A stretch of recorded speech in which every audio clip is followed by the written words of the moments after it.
الحمد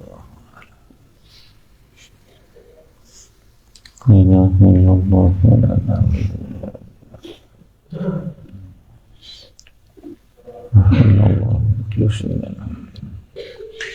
إن الحمد لله نحمده ونصلي على رسوله الكريم أما بعد أعوذ بالله السميع العليم من الشيطان الرجيم بسم الله الرحمن الرحيم يا أيها الذين آمنوا إذا قمتم إلى الصلاة فاغسلوا وجوهكم وأيديكم إلى المرافق وامسحوا برؤوسكم وأرجلكم إلى الكعبين وإن كنتم جنبا فطهروا وإن كنتم مرضى أو على سفر أو جاء أحد منكم من الغائط أو لامستم النساء فلم تجدوا ماء فتيمموا صعيدا طيبا فامسحوا بوجوهكم وأيديكم منه ما يريد الله ليجعل عليكم من حرج ولكن يريد ليطهركم وَلِيُتِمَّ نِعْمَتَهُ عَلَيْكُمْ لَعَلَّكُمْ تَشْكُرُونَ وَاذْكُرُوا نِعْمَةَ اللَّهِ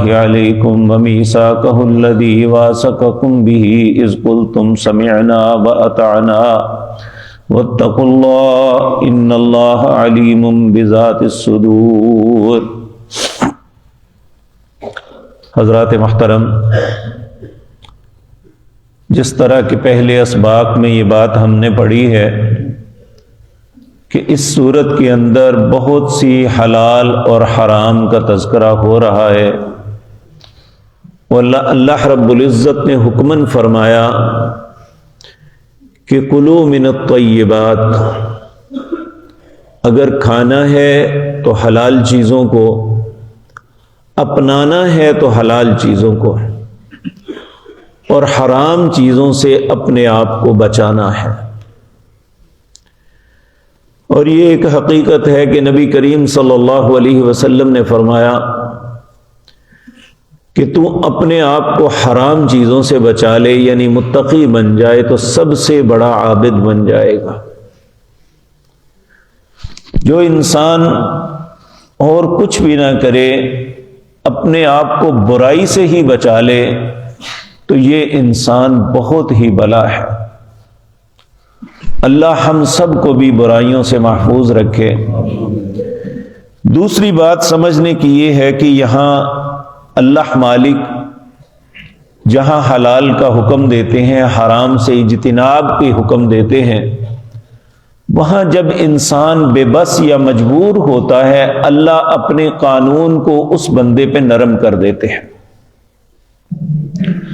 یہاں سے وضو کی بات شروع ہو رہی ہے کہ انسان اپنی زندگی میں بے وضو بھی ہوتا ہے، بعض اوقات حالت جنابت میں ہوتا ہے، اور کئی ایسی پرابلمز ہوتی ہیں جس میں وضو لازم، بعض اوقات غسل لازم ہوتا ہے۔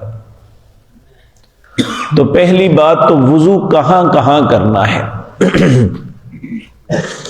اللہ رب العزت یہاں جو حکم دے رہے ہیں وضو کے لیے، وہ نماز کا ہے۔ اور یہ بات یاد رکھیں کہ قرآن کریم میں واضح طور پہ آیا ہے، یا ایھا الذین آمنوا اذا قمتم الی الصلاۃ، جب نماز کے لیے کھڑے ہو تو وضو لازم ہے۔ نبی کریم صلی اللہ علیہ وسلم نے فرمایا الوضوء مفتاح الصلاۃ، وضو ہی نماز کی کنجی ہے۔ جس طرح کوئی تالا، کوئی دروازہ چابی کے بغیر نہیں کھلتا، اسی طرح انسان نماز میں داخل ہی نہیں ہو سکتا جو وضو نہیں کرتا ہے۔ اور اگر بالفرض کوئی انسان بے وضو جان بوجھ کے نماز پڑھتا ہے کہ چلو کوئی بات نہیں وضو تو پھر کیا ہوا، نبی کریم صلی اللہ علیہ وسلم نے اتنی سخت بات ارشاد فرمائی، جب وہ انسان قبر میں جائے گا تو فرشتے اس بات پہ اسے یہ سزا دیں گے کہ اسے آگ کے کوڑے ماریں گے، جس سے اس کی قبر آگ سے بھر جائے گی۔ عمومی طور پہ نماز فرائض یا سنن کے پہ تو یہی نہیں ہوتا، لیکن عمومی طور پہ یہ ہوتا ہے کہ جب نماز جنازہ پڑھنے لگے تو بہت سے لوگ بے وضو نماز پڑھ لیتے ہیں۔ یہ بہت بڑا جرم ہے، بلکہ بے وضو تو بہت دور کی بات ہے۔ ایک دفعہ رسول اللہ نے دیکھا صلی اللہ علیہ وسلم، کچھ لوگوں نے وضو کیا تو ان کی ایڑیاں خشک تھی۔ آپ نے فرمایا یہ ایڑیوں والے ہلاک ہو گئے، جہاں جہاں وضو کا پانی نہیں لگا خشک رہی، جہاں تر ہونا چاہیے تھا وہ جگہ آگ میں جلے گی۔ اور وضو انسان کو آگ سے بچانے کے لیے ہے، وضو انسان کے گناہوں کی پاکیزگی کے لیے ہے۔ جب کوئی انسان، نبی کریم نے فرمایا، کلی کرتا ہے اور وہ کلی کر کے پانی باہر پھینکتا ہے تو اس کے منہ کے گناہ اللہ معاف کر دیتے ہیں۔ اسی طرح ناک اور چہرہ، ہاتھ، پاؤں، اللہ رب العزت نے یہ بہت ہی خوبصورت عنایت اور انعام کیا ہے امت محمد الرسول اللہ کے صلی اللہ علیہ وسلم۔ اور جب قیامت کا دن ہوگا، ساری مخلوقات پہچاننے میں دقت ہوگی، لیکن اللہ نے نبی کریم صلی اللہ علیہ وسلم کی امت کے وہ لوگ جو وضو کر کے نمازیں پڑھتے ہیں ان کے چہرے چمک رہے ہوں گے۔ جہاں جہاں وضو کرتے ہیں وہ چہرے اس طرح جس طرح لائٹ جل رہی ہے، غرم معجلین، وہ اعضاء چمک رہے ہوں گے۔ نبی کریم صلی اللہ علیہ وسلم اپنی امت کے لوگوں کو اس بات سے پہچانیں گے کہ ان کے اعضاء وضو کی طرح چمک رہے ہوں گے۔ اللہ ہمیں بھی ان بندوں میں شامل فرما لے۔ تو اب وضو کے طریقے کے متعلق اللہ فرما رہے ہیں، یہاں 4 چیزیں بیان فرمائی۔ بعض لوگوں نے اس کی تخصیص کی، یہ جو قرآن میں آیا ہے یہ وضو کے فرائض ہیں، جو رسول اللہ نے فرمایا وہ سنتیں ہیں، بعض مستحب ہیں۔ یہ اپنی گڑی چیزیں ہیں۔ جس طرح قرآن کا بتایا فرض ہے، اسی طرح رسول اللہ صلی اللہ علیہ وسلم کا فرمایا ہوا بھی فرض ہے۔ یعنی مثال کے طور پہ اگر کوئی انسان ان 4 کاموں کو کر لے تو اس کا وضو نہیں ہوگا۔ یہ 4 کام کون سے ہیں؟ یا ایھا الذین آمنوا اذا قمتم الی الصلاۃ فاغسلوا وجوہکم وایدیکم الی المرافق وامسحوا برؤوسکم وارجلکم الی الکعبین۔ یہ 4 چیزیں، اپنے چہرے کو دھونا، اپنے بازوؤں کو کوہنیوں تک دھونا، اپنے سر کا مسح کرنا اور پاؤں دھونا۔ لیکن نبی کریم صلی اللہ علیہ وسلم نے اس کے کچھ اور بھی آداب بتائے۔ آپ نے فرمایا سب سے پہلے انما الاعمال بالنیات، انسان نیت کرے اچھی، اس کے بعد بسم اللہ پڑھے، پھر وضو شروع کرے، ہاتھ دھوئے، اچھی طریقے سے ہاتھ دھوئے، پھر آپ نے فرمایا کلی کرے، ناک میں پانی چڑھائے، پھر اس کے بعد چہرہ دھوئے۔ اب کتنا یہ سارا کچھ کرنا ہے؟ نبی کریم نے وضاحت فرما دی اور یہ بھی حکم دیا، لولا ان اشق امتی لامرتہم بالسواک، اگر کوئی مسواک کر کے وضو کرے گا اس کا اجر زیادہ ہو جائے گا۔ آپ نے فرمایا اگر میری امت پہ یہ چیز مشقت نہ ہوتی تو میں حکماً کہتا ہر وضو کے ساتھ مسواک کرو، بلکہ ہمارے ہاں تو مسواک کو ایک عجیب معاملہ سمجھ لیا گیا۔ نبی کریم صلی اللہ علیہ وسلم جب مصلی پہ کھڑے ہوتے، مکبر اقامت کہہ رہا ہوتا تو آپ مسواک کر رہے ہوتے۔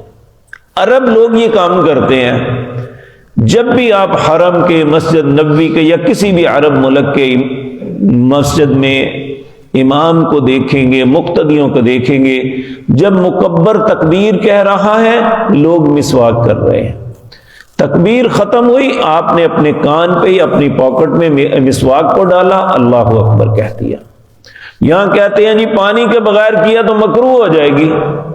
ہر باتیں اپنے پاس سے گڑی ہوئی ہیں، اللہ ہی رحم فرمائے۔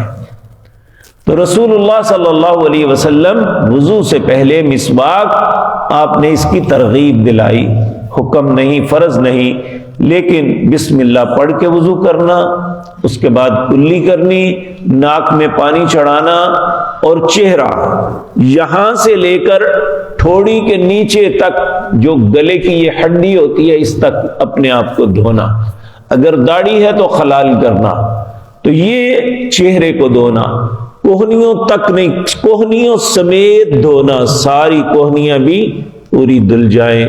پھر سر کا مسح کرنا، سر کا مسح کیا ہے؟ یہاں سے شروع ہو کے پیچھے گدی تک، پھر واپس لا کے پھر کان کے اندر انگلیاں ڈال کے یہاں کان کے اندر اور باہر یہ کرنا۔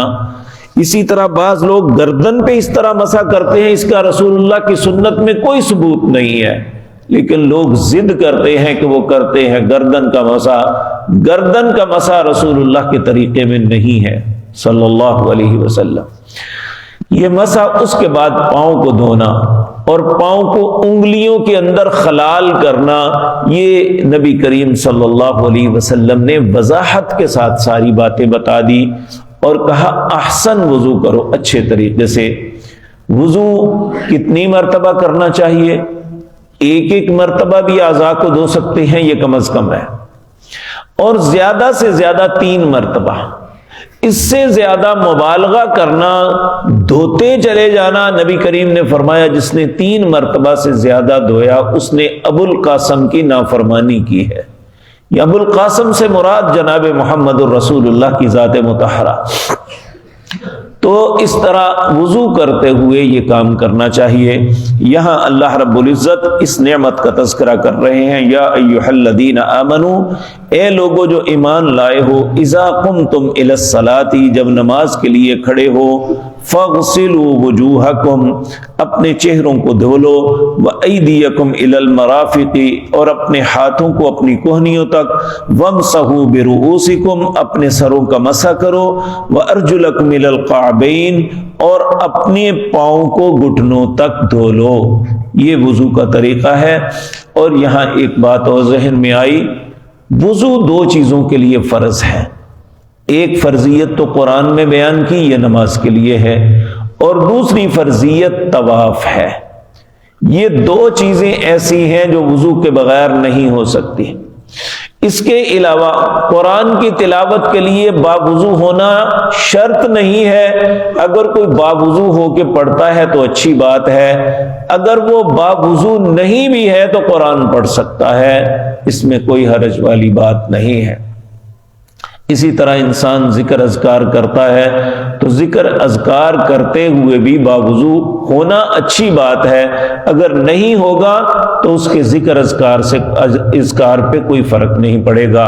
لیکن اگر نماز کے لیے وضو نہیں کرے گا تو پھر نماز کو فرق پڑے گا، وہ نماز نہیں ہوگی، وہ چاہے کوئی بھی ہے، وہ نماز فرض ہے، وہ نماز نفل ہے، وہ نماز وتر ہے، نماز جنازہ ہے، نماز خسوف ہے، نماز کسوف ہے، نماز استسقاء ہے، اور اسی طرح اور کوئی نماز ہے، نماز استخارہ ہے، صلاۃ التوبہ ہے، کوئی بھی نماز پڑھیں اس کے لیے وضو لازم ہے۔